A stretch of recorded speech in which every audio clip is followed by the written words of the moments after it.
দেখো এখানে আমরা হচ্ছে আজকে হাইড্রোকার্বন শিখছি, এর আগে এখন শিখবো অ্যালকেন কিভাবে নামকরণ করে 1 থেকে 10 পর্যন্ত অ্যালকেনের কিভাবে নামকরণ করা হয়। দেখো এই যে অ্যালকেন, অ্যালকেনের সাধারণ সংকেত হচ্ছে CnH2n+2। ঠিক আছে, তার মানে হচ্ছে এন এর জায়গায় যে কোনো একটা মান বসতে পারে, 1 থেকে 10-এর ভিতরে যে কোনো একটা বা 20-এর অধিকও মান বসতে পারে, কিন্তু আপাতত আমরা যেহেতু 9-10 সেহেতু আমরা হচ্ছে 1 থেকে 10 দিয়ে শিখবো। আর নামের শেষে থাকবে এন, অ্যাল এন অ্যালকেন। এখানে দেখছো এখানে একটা বিষয় লক্ষ্য করে, অ্যালকেন এখানে এন আছে অলরেডি। এই এনটাই আমরা নামের শেষে প্রত্যেকটা অ্যালকেন যতগুলো থাকবে সবার নামের শেষে যদি এন থাকে তাহলে বুঝতে পারবে এটা অ্যালকেন। আবার সাধারণ সংখ্যা দেখেও তো বুঝতে পারবো, বোঝার দুই তিনটা কারণ আছে। দেখো যদি অন হয়, এন ইকুয়াল টু অন হয়, সেক্ষেত্রে এই অনের মানটা বসলে এন এর জায়গায়, সেক্ষেত্রে হচ্ছে দেখো এই অনটা বসলে সি, এখানে অন এই অনটা তো লেখা লাগে না, আর এখানে অন তার মানে হচ্ছে 2 এর সাথে অন গুণ করলে হয় হচ্ছে 2, আর 2 এর সাথে 2 যোগ করলে হয় 4, মানে সি ইজ 4। এখন এটা দেখো মিথ প্লাস এন হবে কি মিথেন, মিথ প্লাস এন হবে মিথেন। এখন দেখো N equal to 2, N equal to 2 হলে এখানে তুমি এখানে 2 বসাও, এখানে 2 বসাও, দেখো হবে কি C2H6, C2H6 হবে। এই 2 যদি এখানে বসাও না তাহলে C2H6 হবে। এখন আমরা যদি এন এর মান 2 হয় সেক্ষেত্রে আমরা ইথ আগে থেকে নিয়ে আসবো।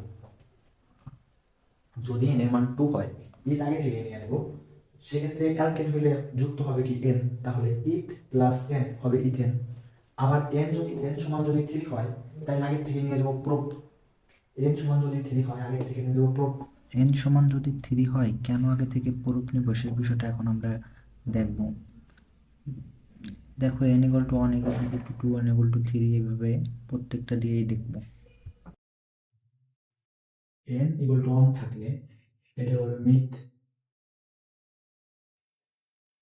মিথ। এন ইকুয়াল টু 2 থাকলে সেটাকে বলবে হচ্ছে ইথ। আচ্ছা ইথ বলবে বা হচ্ছে অবলিক ইথা বলতে পারে। ইথা কখন বলবে সেটা আমি বলবো নি। এন ইকুয়াল টু 3 হলে প্রোপা, প্রোপ বা হচ্ছে প্রোপা। এন ইকুয়াল টু 4 হলে বিউট, অবলিক বিউটা। আচ্ছা এখানে বিউট অবলিক বিউটা এখানে প্রায় কাজ যুক্ত হচ্ছে না, এখানে কেন হচ্ছে আমি একটু পরে বলতেছি, 1 মিনিট দাঁড়ান। এন ইকুয়াল টু 5 হলে পেন্টা, পেন্ট অবলিক হচ্ছে পেন্টা, তাই না? n equal to 6 হলে x plus 6, n equal to 7 হলে hept oblique hepta, n equal to 8 হলে অক্ট অবলিক অক্টা,